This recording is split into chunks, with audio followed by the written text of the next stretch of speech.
told me that. Yeah, yeah. He's Braden, so. Which is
I don't have a gavel. My gavel's missing. Please stand for the Pledge of Allegiance. Called me. I pledge allegiance to the flag of the United States of America and to the republic for which it stands, one nation, under God, indivisible, with liberty and justice for all.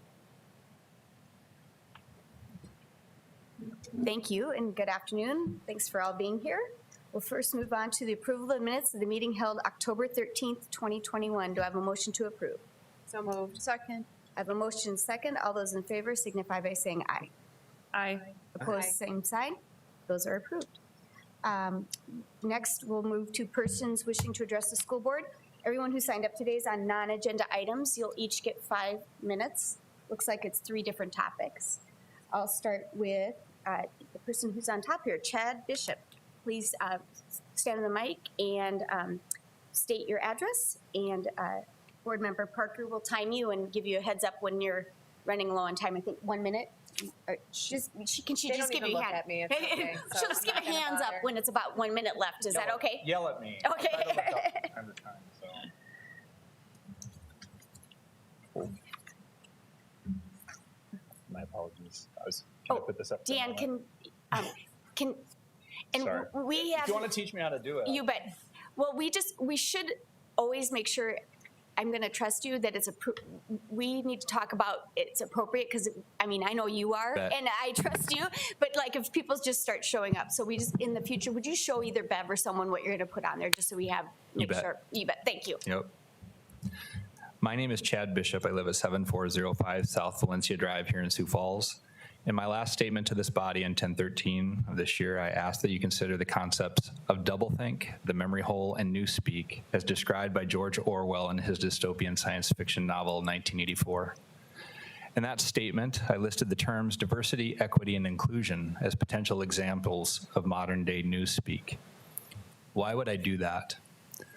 Merriam-Webster has 2 what they call essential definitions for the word diversity, and another 2 full definitions. My point in mentioning this is that depending on who uses a word and in what context, it can have different meanings, something I think we all understand. What I heard during the demographic report presented during the last meeting was the stated desire for students in our district to see a district staff that looks more like them. I can understand this sentiment, as we all would like to be able to look towards leadership in our community who we feel represent us and with whom we can better identify. By itself, this concept seems a reasonable and noble. In this context, I interpret and understand your use of the word diversity to mean we see all of the different and beautiful people who have made a home in Sioux Falls, and we welcome their children into our schools. We see their race, their religion, and their cultures, and we invite them to truly become a part of our community. Many of them come to us as refugees, and specifically refugees of war. Some come as immigrants, both documented and undocumented. Regardless, as educators, we welcome them and try to help them be the best people, the best South Dakotans, the best Americans that they can be.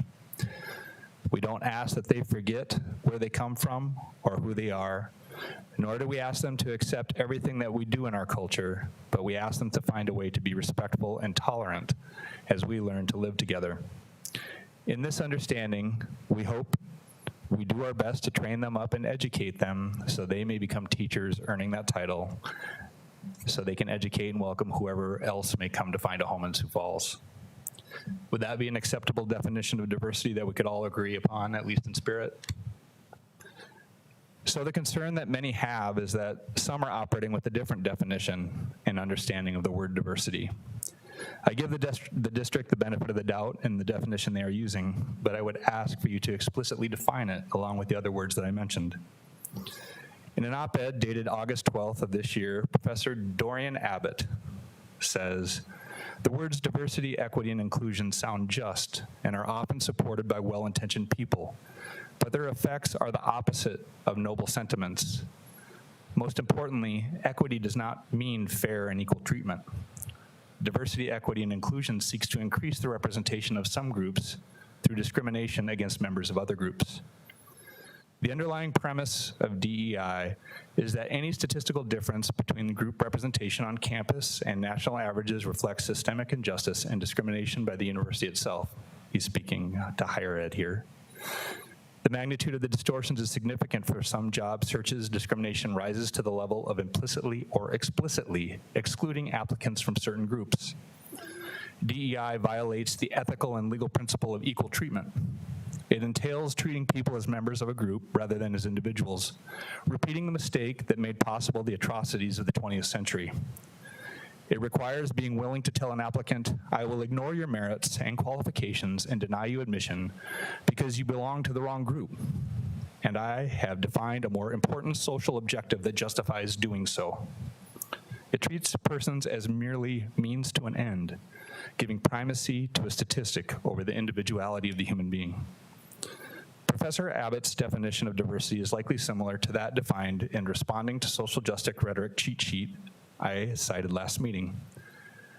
Diversity, social justice warriors, what they mean is an identity-based approach to society includes only those who agree with social justice, which is a violation of individual identity, enforced intellectual conformity, political quotas, an attack on merit, and a form of soft bigotry. This is the definition that many of the people you serve are starting to assume is meant when they hear the word used in the context of education or even employer hiring practices. So please explain to the families that you serve what you mean when you say, we continue to value diversity. Does this mean you will discriminate against better qualified candidates to hire purely based upon the color of their skin? Another reason this rhetoric from the political activists gives us pause. In my statement on 9/13 of this year, I shared, thank you. Thank you, Mr. Bishop. Next, I believe it's Amy Brewer. I couldn't read it's B-R-I or E, I'm sorry. Oh, yes, sorry. Would you state your name and your address? Thank you. Yeah. It's Amy Bruner. Bruner, thank you. Sorry about my terrible penmanship. That probably didn't do very well on that one. I was in grade school either. So my address is 3420 South Alpine Avenue. And tonight I'm going to talk just a little bit about a couple different topics. I'll stay within my 5 minutes. First of all, I want to address a recent analysis that you may or may not have seen in the Argus Leader. It was last week. It was titled, quote unquote, the analysis, COVID-19 in South Dakota schools improving this year when last year they weren't. According to the analysis, which used South Dakota Department of Health data, the 2020 school year COVID numbers were greater than the 2021 numbers at this time in the school last year. Cases among K-12 students and staff have fallen each of the last 4 weeks. According to the article, it says, quote unquote, by now, it's obvious that infection among school-aged population is dependent on what is happening in the wider community and not on school masks. My point here is really to acknowledge your hard work on that and to acknowledge the hard work of the overall community. You guys have really faced some difficult decisions, as have all of us as parents, but the school board has respected our rights as parents to make choices in these matters. And for now, it looks like things are trending in the right direction with regard to COVID. And I just wanted to thank you, as I had done before, for supporting and respecting family choice in this matter. Second topic I just want to bring up today is something that you've probably been hearing about from the national media. I'll just quickly summarize. In September, the National School Board Association, to which I believe the Sioux Falls School District Sioux Falls School District dollars roll up, colluded with the White House to craft a letter for the National School Board Association asking for help mitigating threats against board members, teachers, and administrators. In their letter, the president of the NSBA, Viola Garcia, and interim executive director and CEO Chip Slavin beg for assistance, quote unquote, on behalf of our state associations and the more than 90,000 school board members who govern our country's 14,000 local public school districts. After that letter was sent to the White House, Department of Justice Attorney General Merrick Garland issued a memorandum that instructed the FBI to take the lead on a task force to address threats against school officials, including creating a centralized way to report such threats. So to be clear, as I look at this, the National Association of School Boards, which receives taxpayer dollars in the form of dues and other contributions, colluded with the White House to set the wheels in motion that would see the levers of the justice system used to chill speech of parents who want to advocate for their children. But it appears that the NASB has gotten busted. More than 20 states have denounced their actions in the organization, and these states either have or are threatening to withhold funding. So on Friday night, the NSBA issued an apology letter. Now, I have kids, and I know what happens when consequences start to accumulate and pile up. They backpedal, there's apologies, and all of that's to stop the inevitable consequences of being busted. This is blatantly obvious when it comes to the apology made by the National Association of School Boards. They had to do it to try to stop the avalanche that they created, but it's not enough. Sioux Falls taxpayer dollars should not flow up to this organization. It's time for the Sioux Falls School District and Associated School Boards of South Dakota to denounce the actions of the National School Board Association. Their actions clearly show an utter lack of respect for parent and family input. And on one more interesting development that I saw today through the Washington Free Beacon, apparently the National School Board Association President Viola Garcia, whose signature was on that initial letter, was appointed on October 13th by the U.S. Department of Education to the National Assessment Governing Board, which develops the tests used to track student achievement across the country. Now, I don't certainly understand what all that appointment means, but it's interesting timing for an appointment, and it certainly should raise some questions. So I would encourage you to denounce the actions of the NASB and cease any further dues or funding through the Associated School Boards of South Dakota to the NASB. Thank you. Thank you, Amy. And finally, we have Cole Heisey.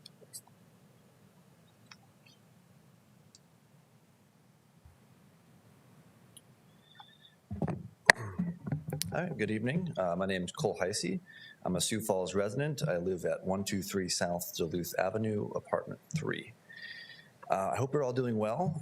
Before I begin with this contentious, though pressing issue, I want to thank this board for its general openness and responsiveness to the public, something not exactly reflected across the United States this past year. With that said, I'm here to speak because many of us in the community are wondering the relationship this board will continue to have with the State and National School Boards Association. The inquiry comes in lieu of the recent controversy this month with the NSBA in a September 19th letter asked the Biden administration to, quote, deal with the growing number of threats of violence and acts of intimidation occurring across the nation, saying moreover, quote, as these acts of malice, violence, and threats against public school officials have increased, the classification of these heinous actions could be equivalent to a form of domestic terrorism and hate crimes, the NSB wrote, though without citing any such incidents.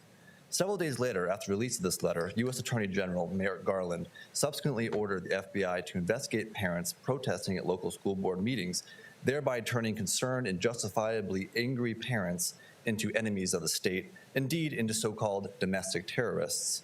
Absurd on the face of it, looking more deeply into the matter, it begins to make a little bit more sense.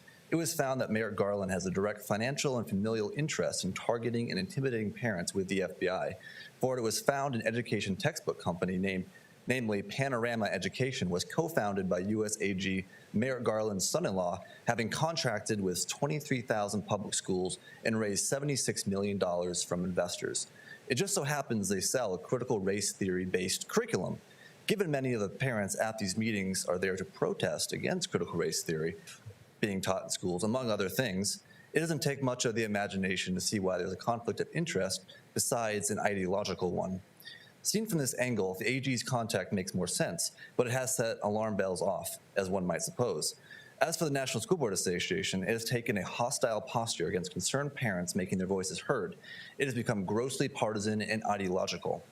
For these reasons, more than 20 state school board associations have already moved to distance themselves from the NSBA over the letter, with many more local school boards doing the same. As a result of the pushback, the NSBA reversed course and apologized for their controversial letter, calling on President Joe Biden to have parents investigated as, quote, domestic terrorists. The newer statement went on to claim that the NSBA deeply valued the voices of the parents that they had previously referred to as domestic terrorists, writing, quote, as we reiterated since the letter was sent, we deeply value not only the work of local school boards that make important contributions within our communities, but also the voice of the parents who should and must continue to be heard when it comes to decisions about their children's education, health, and safety, the apology letter said. If you ask me, that is quite a different tone and set of ideas from the first letter. Let's be real, though. Some things you can't come back from. In this letter they sent to the White House, which was then taken up by the US AG and FBI, is one of those matters. It was only after they were excoriated by the public and losing that they reversed their course. Their internal culture that would even allow such a letter to be written and actually sent to the White House, and their actions are reprehensible and should be condemned by any upright elected official or board. There should be consequences. So we ask and want to know how much this board pays in taxpayer funds as dues to this association. Would you consider rethinking your involvement with this organization after its recent deplorable response to the democratic process? The next biggest school district in the state, that is Rapid City, their school board is voting on the matter within the week, deciding the fate of their relationship with the association, basically voting whether to leave the South Dakota State School Boards Association. I asked, does this board have similar plans? I want to end by noting something which needs to be reiterated, it seems, more often these days. I direct this at anyone who may be present or hear what I have to say. There appears to be a lack of understanding about how the government works. For example, the governor of Virginia, who's up for election, said that parents shouldn't have a say in their child's education. He's of the sort ignorant about the values and nature of America. Again, one all too common these days. The school board is elected by the parents, by the people. The parents are the authority. The citizens are the authority over the school board and actually over all government in the United States. Let that not be forgotten. In the end, whatever one's feelings are about CRT or masks, there's not a reasonable person who thinks that threatening to prosecute parents who are advocating for their child is anything short of disgraceful. I encourage you to consider this matter seriously, because it indeed is a serious matter. Thank you very much for your time. Thank you. And just a reminder, we as a board typically don't take action or respond to public input because as a governmental entity, since it's not on the agenda, it's not fair to other public people who don't have a chance to comment or vote or any of that type of thing. So just for future reference, and also we're all open to emails and so forth and have discussion. There's one important fact I think regarding the NSBA that should be stated and was not stated. The letter was actually written by the interim president or executive director of the organization. The retraction letter was actually written by the board. And that is because the process was not followed. So that's why there was a tone difference and there was different language in there, two different entities writing the letter. And so we are watching and waiting and have had several conversations with our state board to see if some actions will be taken because we want to follow the process that if this was improperly done that way. Not saying, because we have not voted on how we agree or disagree on this and that, but I just want you to know that we are aware of this. We're following it and seeing how this is going to play out. So thank you very much. Now we have no one on the agenda item, so I'll move on to approval of the agenda. Do I have a motion to approve? So moved. Second. I have a motion and a second. All those in favor signify by saying aye. Aye. Opposed, same sign. On to the good news report, Deanne.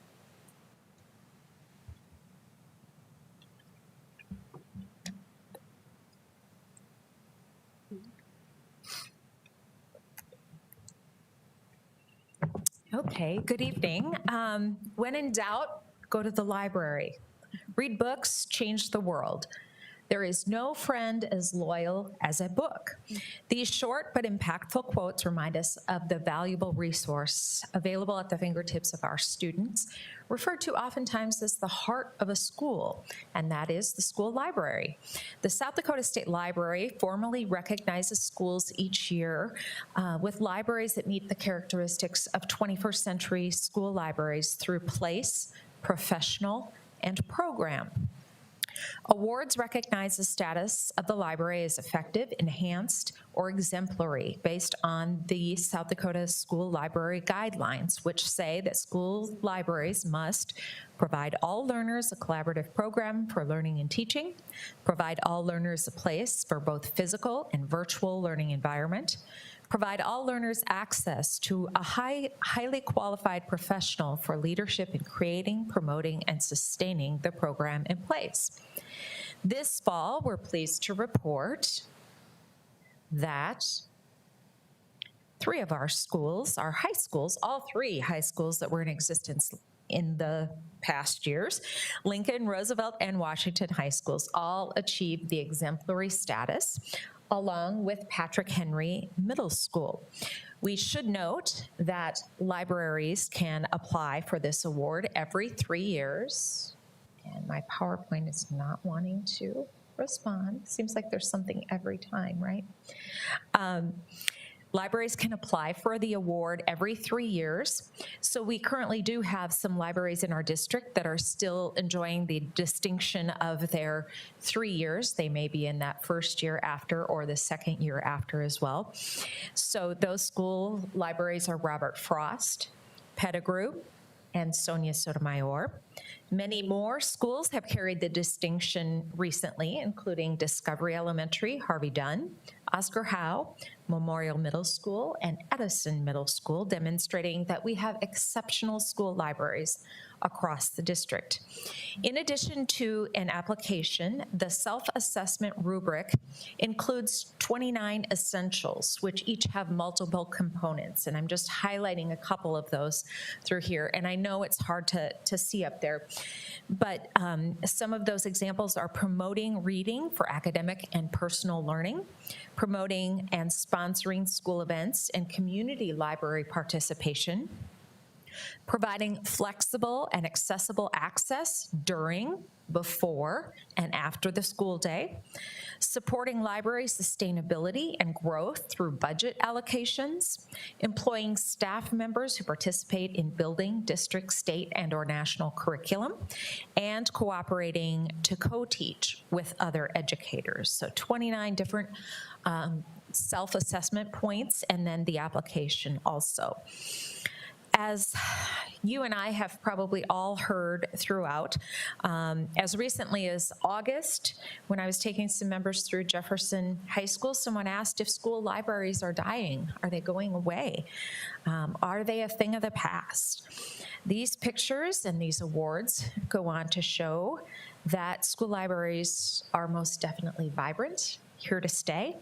They're active, they're not so quiet places of learning where students are welcomed, and all of those who need to find facts are welcomed there, along with those who would wish to test theories or just hope to grow their imagination. So we congratulate our school libraries for the most recent distinctions, and our school librarians submitted the photos for this presentation today. Mary Peters at Lincoln High School, Michelle Clayberg at Roosevelt High School, Carrie Smith at Washington High School, and Wendy Nelson at Patrick Henry Middle School. So again, we say congratulations to those librarians, and I'm not sure you can fit a whole lot more students in the library in that picture. You see, that was what was happening at the library today at Washington High School, and it's a great thing to see students actively engaged and enjoying their libraries. So we say thank you and appreciate the work of those who take care of our libraries. Any questions? Our libraries are amazing, and I just remember my boys, especially in elementary, library day was like their favorite day, that they were able to choose their own books and have that access. And I don't know if the public's aware, but there's a pilot project going on in our schools with the Sioux Falls or Siouxland libraries to give them library cards at a limited use, so that we're going to start that partnership as well, which is great to have that even more access to materials and hopefully get the bug and love of reading in everybody's minds. I did find a statistic specific to South Dakota, In the 2019-2020 school year, 85% of students checked out at least one book from their school library. But when you average all the books checked out across the state from school libraries, that amounts to 27 books per student. Imagine the learning. Thank you, Deanne. Deanne, we do have some librarians here tonight. I'm so sorry. Thanks for being here. Can they stand? Where at, please? Oh, I thought they were, no? No? I'm mistaken. Okay. I was like, I know it's not Wendy or. No, I know these I don't folks, know the but, other two though. yes, so we're grateful, and they were more than happy to be able to be recognized as part of the report tonight. Awesome. Thank you. There were no new conflicts of interest presented. We'll move on to the approval of the consent agenda and items 9A through G. Do I have a motion to approve? So moved. Second. I have a motion and a second. All those in favor signify by saying aye. Aye. Opposed, same sign. Those are approved. On to the supplemental consent agenda. We'll go 10A first, claims to Avera. Do I have a motion to approve? So moved. Second. I have a motion and a second. All those in favor signify by saying aye. Aye. Opposed, same sign. That carries with one abstention from Board Member Parker. On to 10B, 1 through 3. Do I have a motion to approve claims to Sanford Health? So moved. Second. I have a motion and a second. All those in favor signify by saying aye. Aye. Opposed, same sign. Those carry with one abstention from Board Member Ryder. On to reports to the superintendent. First quarter finance report. Mr. Beek.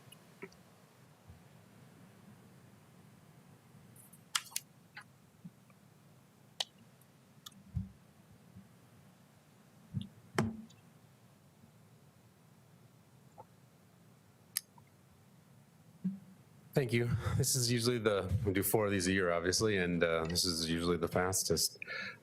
We're a fourth of the way through the calendar, our calendar of our fiscal year, but our expenditures in the general fund are only at 15%, in the special ed fund, they're only at 9.4%, and capital outlay is a little bit different. But it's still a fourth of the way spent down, and that's because some of the items we order in the summer to have ready for the beginning of the year.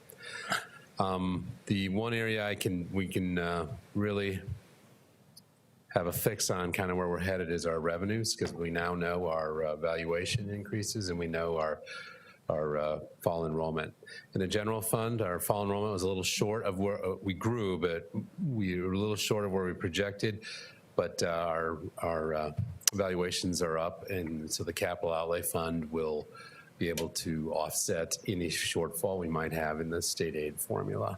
SPED fund, we actually know that last spring because the SPED counts are confirmed at that time. So the revenue should be on for the SPED count. And then when we go the next quarter, when we do the December, halfway through, we'll have a better idea and we'll try to project some expenditures when we meet then.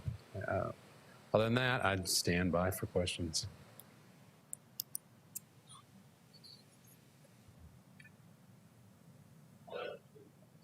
Just, and for the public, so obviously this will be online for the report so they can go through it, but Yep. our past reports are all on there too if Yep. you ever have questions about that. But with the numbers, we talked about that when we talked about enrollment and so forth, that since now, we were doing so well in predicting, now that we need to maybe adjust how we are predicting those numbers so that for our budgeting process. Yeah, we usually take the second or most conservative number. We do like 8 different runs.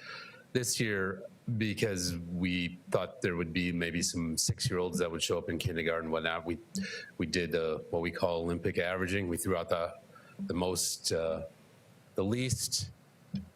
smallest growth number, and we threw out the highest growth number and averaged the middle two. But that usually isn't in the bottom 1 or 2 or 3. So we'll probably go back and project what we do, and it's usually either the most conservative, the second most conservative, or the third most conservative. Yeah, because for the public as well, we noticed that our growths were actually in the secondary, in the high school, Yeah. and middle school, and not Yep. in the elementary. So that's. And I think Doug said that, he said it to me after the board meeting, but I think he said a lot of that was open enrollment. Any other questions for Mr. Booth? Seeing none, do I have a motion to approve the first quarter finance report for FY22? So moved. Second. I have a motion and a second. All those in favor signify by saying aye. Aye. Opposed, same sign. That is approved. Anything else for the good? Okay, seeing none. Do I have a motion for adjournment? So moved. Second. I have a motion and a second. All those in, jinx, exactly. All those in favor signify by saying aye. Aye. Opposed, same sign. We are adjourned. Thank you.